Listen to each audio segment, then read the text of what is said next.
My ex-husband was a controlling asshole who eventually cheated on me. When I found out, I told him I was taking our kid and leaving. He seemed cool with it, even to the point where he was willing to drive me to my friend's house to pick up empty boxes to pack my shit. On the way there he told me I was never going anywhere again. After he attempted to kill me, I walked a mile and called the cops from a daycare that I found. They picked me up, took me home, and found him and told him he had to be out of the house for 24 hours so I could pack my shit. I called my mom, who sent my sister and nephew to drive 8 hours to pick me up with a U-Haul. I never pressed charges because it would have meant staying in that city in order to do so, and I was terrified and alone. That was almost 14 years ago. Life is much better now.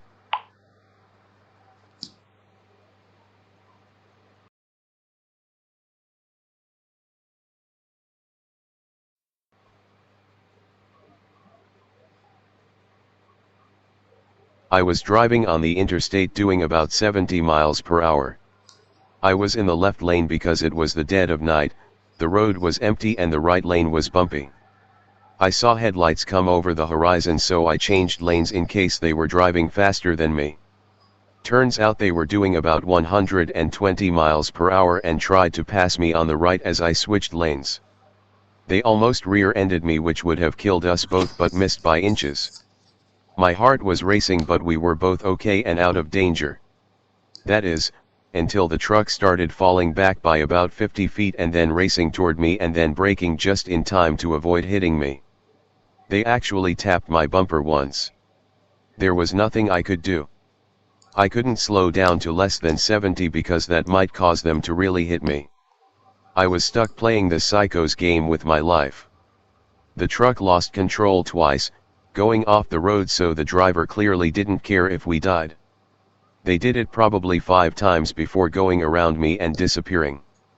I ordered a dash cam the next day.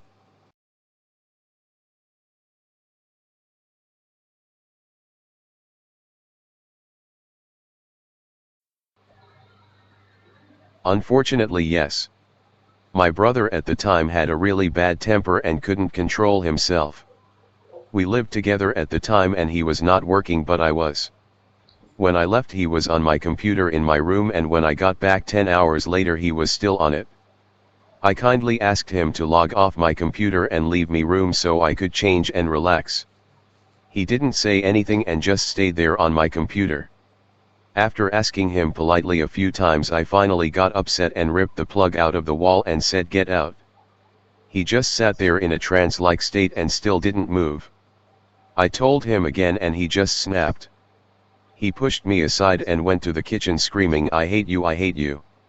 He ran back with a knife and lunged at me, screaming that he hated me and wanted to kill me. I blocked his arm, but the knife was literally inches away from my chest. I was screaming at him, "What are you doing? You are crazy." He was in a mad rage and I couldn't stop him. He was like a rabid animal.